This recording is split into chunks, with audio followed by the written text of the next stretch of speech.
Vergonha, mato!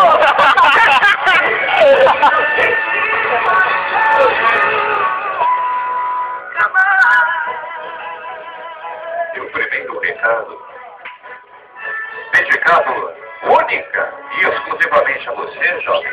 Aê! Vai, Cid Moreira! Parabéns, amor. Felicidades a você. Eu quero que saiba que estou muito feliz por estar ao seu lado. Amor, eu gostaria de ter o dom de poder traduzir em palavras tudo o que eu sinto por você. Mas, infelizmente, eu não sou uma poetisa. E penso que, mesmo se eu fosse uma, não conseguiria explicar a você o tamanho do meu amor. Como explicar com palavras algo que se sente de uma forma tão profunda? Chora, Gustavo! Como explicar o que é de tão acelerado quando você chega? Eu vou dar um som na cara Como dele lá, explicar velho.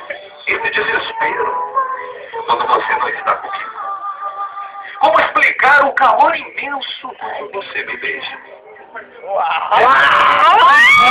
Você consegue desestruturar o meu ser. Meu E eu chego à conclusão de uma coisa. Eu te amo com todas as forças do meu ser. Te amo de maneira egoísta. Pois eu quero você só pra mim. Te amo bem suave. Pois me sinto flutuar ao seu lado. Mas principalmente, amor, eu te amo de maneira plena. Pois você, Luiz Gustavo, você me completa. Parabéns pelo seu dia. E nunca se esqueça que eu amo você. Luiz, parabéns.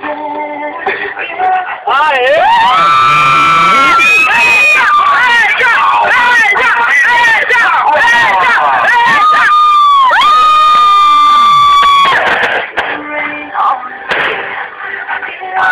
Calma lá, Luizão. Vai um pouquinho pra depois, porque estava...